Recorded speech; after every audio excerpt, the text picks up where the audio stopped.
Assalamualaikum warahmatullahi wabarakatuh. Alhamdulillah, alhamdulillahilladzi lam yattakhidh walada wa lam yakun lahu syarikun fil mulk wa lam yakun lahu waliyyun minadh-dhul. Asyhadu an la ilaha illallah wa asyhadu anna Muhammadar Rasulullah. Allahumma fasalli wa sallim wa barik ala nabiyyina wa habibina wa syafi'ina wa qaidina wa maulana Muhammadin sallallahu alaihi wasallam wa ala alihi wa sahbihi wasallim. Ayuhan nas, ittaqullaha haqqa tuqatih wa la tamutunna illa wa antum muslimun. Sidang Jumat yang mudah-mudahan dilimpahkan rahmat dan perlindungan oleh Allah Subhanahu wa taala, khususnya di Masjid Muhammad ini, dan lebih khusus lagi muslimin dan muslimat, mukminin dan mukminat di Bali, dan tentu juga saudara-saudara kita yang tinggal bersama di Bali ini, mudah-mudahan mendapatkan pertolongan, rasa aman dan perlindungan dari berbagai macam bencana. Allahumma amin ya rabbal alamin. Tema khutbah kita pada hari ini adalah mengokohkan jati diri bangsa kita, tentunya dari sudut pandang ideologi Islam kita. Ini perlu saya sampaikan khususnya kepada seluruh muslimin dan muslimat yang nanti mendengarkan ini lewat video. Di tengah persimpangan Indonesia dengan semua ujiannya pada akhir-akhir ini, lebih lagi tentu di Bali dengan suasana ancaman erupsi yang sebetulnya adalah sebuah peristiwa normal yang secara ilmiah memang ini haruslah terjadi. Karenanya kalau kita tidak punya sudut pandang iman bil qadar khairuhu wa syarruhu, beriman kepada takdir yang benar, maka kita akan selalu kecewa terhadap perbuatan-perbuatan Allah Subhanahu wa ta'ala. Sidang Jumat rahimakumullah, landasan pengokohan jati diri bangsa dengan semua tantangan yang sedang kita hadapi pada saat ini, saya ambil dari surah Al-An'am ayat 161 sampai 163. A'udzu billahi minasyaitonir rajim. Qul innani hadani rabbi ila siratin mustaqim dinan qiyaman millata Ibrahim hanifa wa ma kana minal musyrikin. Qul inna salati wa nusuki wa mahyaya wa mamati lillahi rabbil alamin la syarika lah wa bidzalika umirtu wa ana awwalul muslimin. Katakanlah, sesungguhnya Tuhanku telah memberikan hidayah, petunjuk kepadaku. Petunjuk itu adalah siratul mustaqim, jalan yang lurus. Jalan lurusnya jelas sekali, dinan qiyaman, agama yang tegak lurus kebenaran yang dibawanya. Millata Ibrahim, millata Ibrahim, doktrin-doktrin tauhid, ajaran-ajaran yang dibawa oleh Ibrahim yang menjadi kiblat semua ideologi yang ingin mentauhidkan Allah Subhanahu wa ta'ala. Agama Ibrahim atau milah Ibrahim itu adalah hanif, tidak condong kepada kesesatan, tidak toleran kepada kemusyrikan. Hanifan wa ma kana minal musyrikin.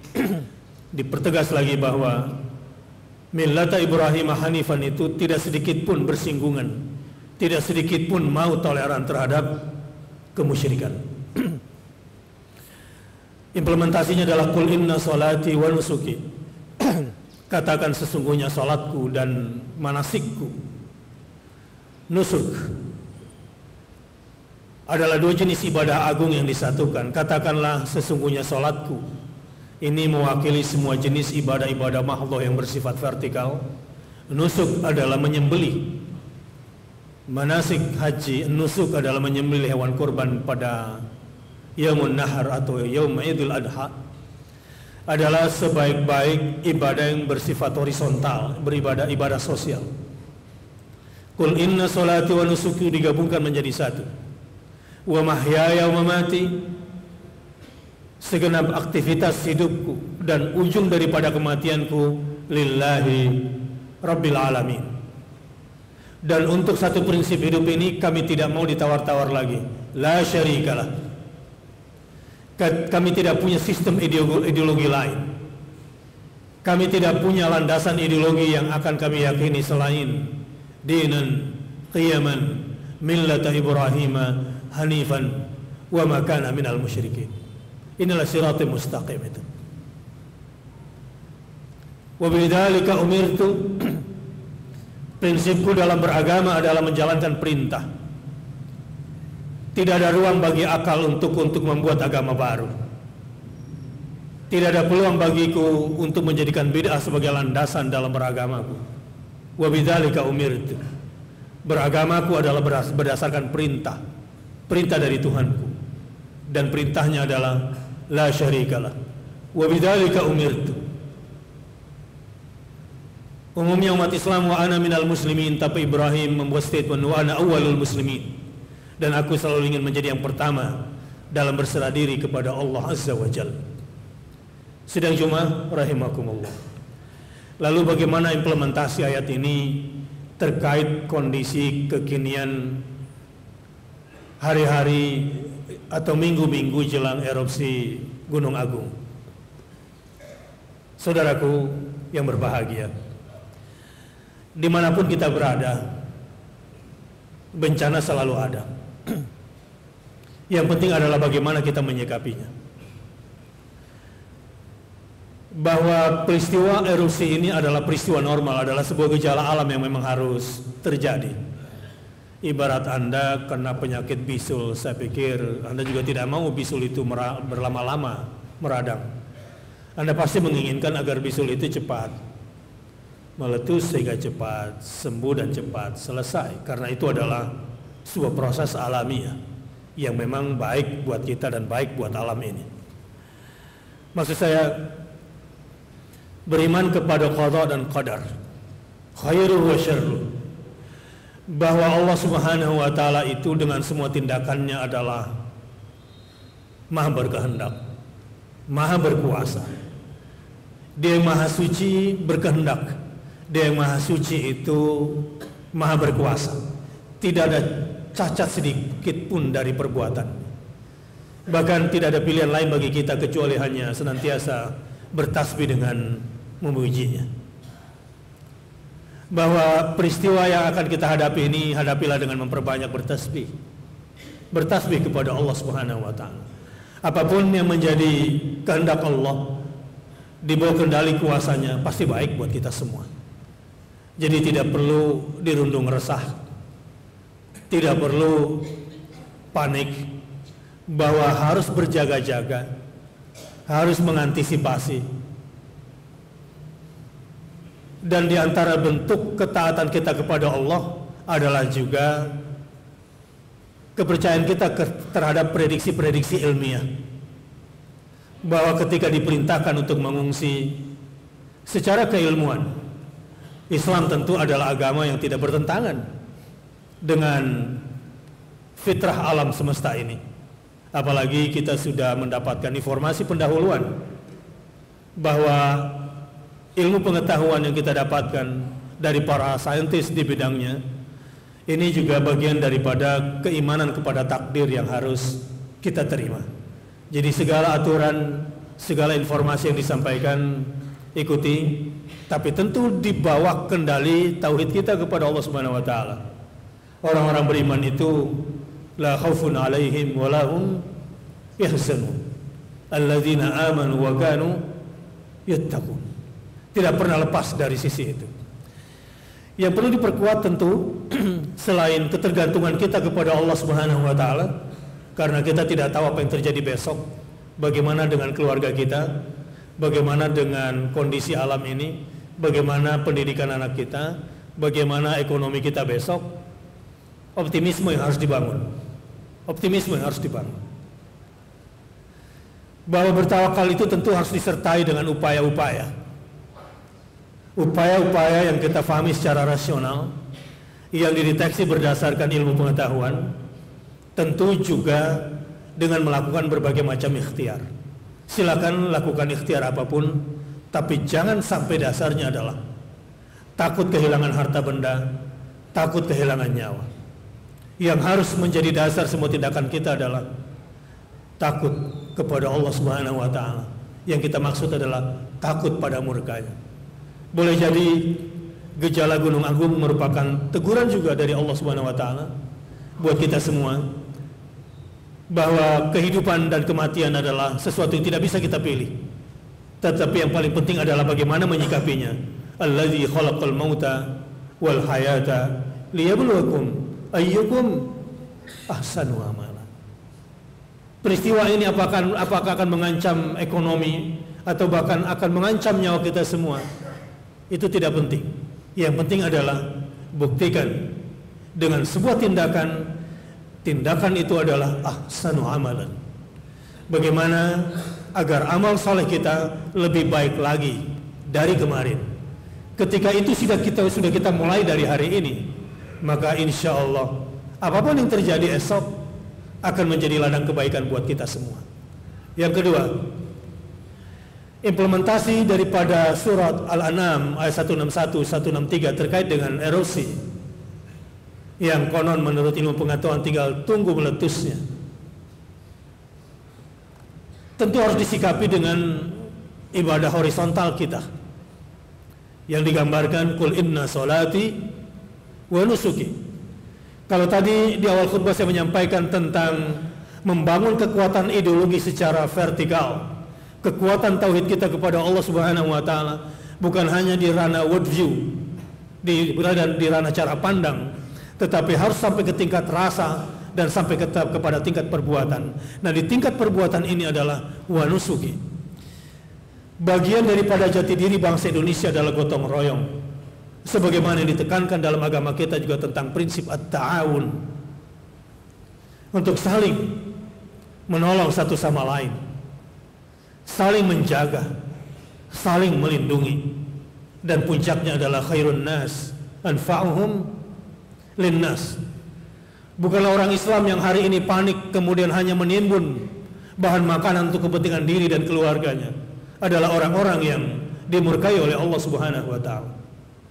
Wa yu'thiruna ala anfusihim walau kana bihim khasasah. Saya datang ke Bali, ke Denpasar ini tentu dengan semua pertimbangan. Saya tidak tahu apakah nanti sore atau besok penerbangan bakal lancar di airport. Saya tidak tahu apakah besok saya bisa kembali melanjutkan aktivitas dengan semua tuntutan umat. Tapi yang penting buat saya pada hari ini adalah hari iniku, bukan bagaimana esokku. Al-yawm yawmuna nah. Hari ini kita masih diberikan kesehatan, hari ini kita masih diberikan ketentraman, hari ini kita masih diberikan keamanan. Sekarang yang kita miliki, berikan manfaat sebesar-besarnya kepada yang membutuhkan. Bahkan prioritaskan orang lain, walaupun itu sebetulnya kita butuhkan. Inilah prinsip daripada wanusuki itu sebetulnya. Qul inna sholati wa nusuki. Bahwa umat Islam di Pulau Bali ini saatnya buktikan bahwa kita adalah seorang muslim, tidak seperti yang mereka sematkan kepada kita selama ini. Islam bukanlah agama teroris, tapi Islam adalah agama yang penuh kasih sayang. Salam. Al-Islam din salam. Umat Islam adalah umat yang istislam billah, adalah umat yang berserah diri, hanifan musliman, menyerahkan dirinya kepada Allah dan menggantungkan segala harapan dan kebutuhannya kepada Allah, dan mulai hari ini berani memberikan yang terbaik untuk saudara-saudaranya yang muslim dan non-muslim. Di mana kita tinggal di Bali ini, dengan perjanjian-perjanjian dengan saudara-saudara kita yang berbeda agama. Buktikan hari ini kepada dunia, ini saatnya Allah telah tentukan Anda yang tinggal di Denpasar, yang tinggal di Bali ini, yang dalam zona aman untuk hari ini, buktikan kepada dunia. Orang di dunia mungkin lebih kenal Bali ketimbang Indonesia. Ini saatnya Anda sudah ditempatkan oleh Allah Subhanahu wa Ta'ala di Pulau Bali, di Denpasar, yang dilihat oleh dunia. Jangan lakukan itu karena ria, tapi jangan tinggalkan perbuatan karena malu. Kerjakan. Ma ra'ahul muslimuna hasanan fahuwa indallahi hasanun. Jika menurut kamu sebagai seorang muslim bisa memberikan manfaat kepada non-muslim, bisa memberikan yang terbaik bagi mereka, dan itu baik menurut kamu sebagai seorang muslim, insya Allah itu juga baik menurut Allah Subhanahu wa Ta'ala. Ini saat yang tepat hari ini. Inilah dakwah. Tapi saya perlu ingatkan saudara-saudaraku muslimin di sini. Kata orang bijak bernama Fudail, seseorang itu cenderung berat melakukan 3 hal di dalam hidupnya. 1, seseorang itu berat untuk berderma, pelit berdonasi ketika sedang sempit. Padahal di situ sebetulnya peluang besar untuk melakukan kebaikan. Sebagaimana yang disabdakan oleh Rasulullah SAW, sedekah terbaik adalah pada saat kamu ingin kaya, pada saat kamu sedang pelit, pada saat kamu sedang sempit. Yang kedua, kata Fudail, orang itu cenderung berat bersikap wara, menjauhi syubhat ketika dalam sendiri. Kalau sendirian susah menjauhi wara, kalau rame-rame mungkin cenderung bisa. Sikap wara itu artinya menjauhi syubhat. Dan yang ketiga, berkata benar di hadapan orang yang kita takuti, dan berkata yang hak di hadapan orang yang sedang kita harapkan. Ini juga berat. Biasanya kita suka bermudahanah, bermudahin, berlembut-lembut kepada seseorang yang harus kita katakan yang hak. Dan ini kesempatan menjadi seorang mukmin, seorang muslim, untuk buktikan akidahnya, untuk buktikan keislamannya dalam bentuk at-ta'awun. Dan ini adalah jati diri bangsa Indonesia. Di ujung khutbah saya ingin berpesan, saudara-saudaraku, kita sudah lama memang berada dalam zona kapitalisme. Ketika Indonesia berkiblat ke barat, otomatis agama materialisme, ideologi kapitalis masuk ke Indonesia. Mungkin kita sudah terlalu lama nyaman dengan zona kapitalis. Bahkan ada yang doanya doa kapitalis, atau mungkin sholat duhanya sholat duha kapitalis, atau jangan-jangan hajinya juga haji kapitalis materialis. Tanpa kita sadari, sekarang Allah uji kita. Ketika dunia barat, dunia kapital kemudian kalah, ada blok baru sekarang. Kalau Toynbee bilang abad 19 adalah abadnya Inggris, abad 20 adalah abadnya Amerika, katanya abad 21 adalah abadnya Cina. Ini versi yang juga diperkuat mungkin oleh analisisnya Samuel Huntington tentang Clash of Civilization, bahwa akan ada 3 kekuatan besar yang bergesekan. Benturan peradaban tak terhindarkan.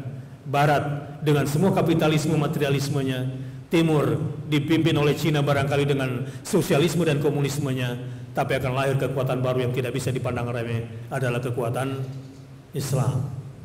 Disinilah kesempatan pertarungan hak melawan yang batil, kebaikan melawan kejahatan, kelemah lembutan melawan kekerasan yang sesungguhnya. Disinilah ujian besar persimpangan peradaban umat Islam. Karenanya ketika Indonesia sudah mulai berkiblat ke Cina dalam teknologi, dalam ekonomi, dalam keuangan, bahkan sudah mulai masuk dalam pertahanan keamanan, bahkan sudah mulai masuk ke dalam wilayah hukum dan ekonomi, mau tidak mau, ideologi ateis, politik komunis pasti masuk ke Indonesia. Tidak bisa dihindari. Tapi Islam bukanlah kapitalis, bukan juga sosialis. Islam adalah diantara keduanya. Di sini umat Islam harus tunjukkan kapasitasnya sebagai seorang muslim sejati. Tunjukkan kepada dunia.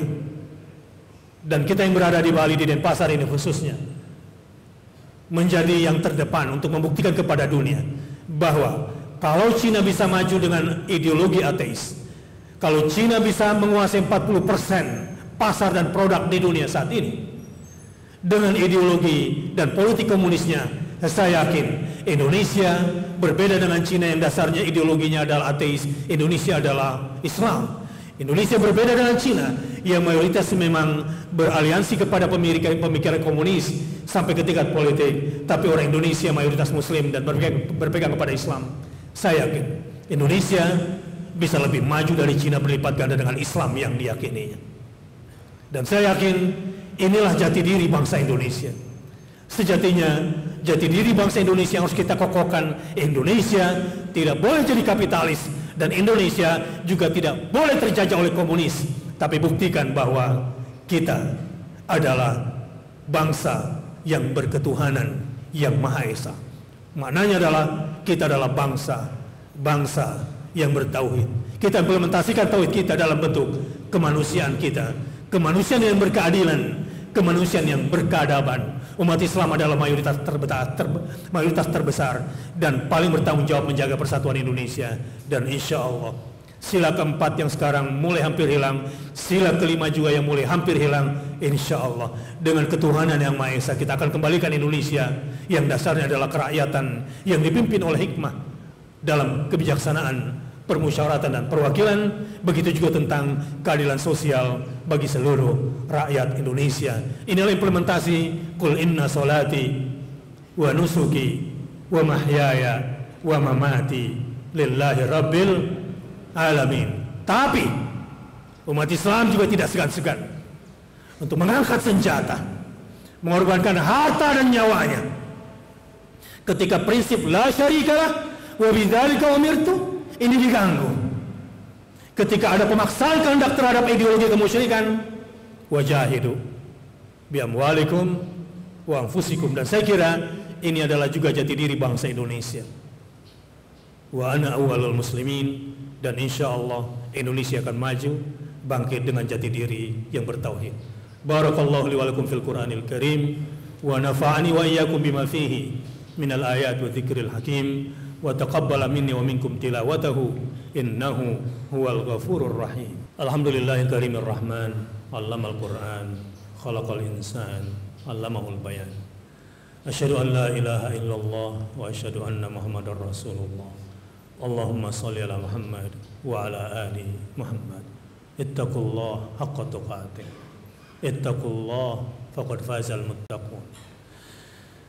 Innallaha wa malaikatahu yusholluna 'alan nabi. Ya ayyuhalladzina amanu sallu alaihi wa sallimu taslima. Wa ala sahabati ajma'in Abi Bakrin wa Umar wa Uthman wa Ali wa ala sairi sahabat wa ala tabi'in wa tabi'it tabi'in lahum bi ihsanin ila yaumiddin. Warhamna ma'hum bi rahmatika ya arhamar rahimin. Allahumma ighfir lil muslimina wal muslimat wal mu'minina wal mu'minat al ahya minhum wal amwat. Allahumma ighfir lil muslimina wal muslimat wal mu'minin wal mu'minat al ahya minhum wal amwat. Allahumma ighfir lil muslimina wal muslimat wal mu'minina wal mu'minat al ahya minhum wal amwat. Allahumma anta rabbana la ilaha illa anta khalaqtana wa nahnu ibaduk wa nahnu ala ahdika wa wa'dika mastata'na na'udzubika min syarri ma sana'na nabu'u laka bi ni'matika 'alaina wa nabu'u bi dhunubina faghfir lana fa innahu la yaghfiru dzunuba illa anta. Ya Allah, anugerahkanlah kepada kami kekuatan iman dalam menghadapi peristiwa khususnya yang sedang kami hadapi ini, khususnya lagi di erupsi Gunung Agung ini. Ya Allah, kuatkanlah jati diri kami agar kami bisa menjadi hamba yang sungguh-sungguh bertawakal kepadamu, sehingga kami selamat akidah kami, selamat keluarga dan sosial kami, selamat pula tubuh kami. Ya Allah, berikanlah kepada kami kekuatan untuk bisa melakukan yang terbaik, memberikan yang terbaik, manfaat yang terbaik yang bisa kami lakukan karenamu ya Allah. Rabbana zalamna anfusana wa illam taghfir lana wa tarhamna lanakunanna minal khasirin. Allahumma rabbana a'izzal islam wal muslimin wa aslih ulatal muslimin wa aslih dhata bainihim وانصرهم على عدوك وعدوهم ربنا تقبل منا إنك أنت السميع العليم وتب علينا إنك أنت التواب الرحيم ربنا آتنا في الدنيا حسنة وفي الآخرة حسنة وقنا عذاب النار عباد الله إن الله يأمر بالعدل والإحسان وإيتاء ذي القربى وينهى عن الفحشاء والمنكر والبغي يعظكم لعلكم تذكرون فاذكروا الله العظيم يذكركم واشكروه على نعم يزدكم ولذكر الله أكبر والله يعلم ما تصنعون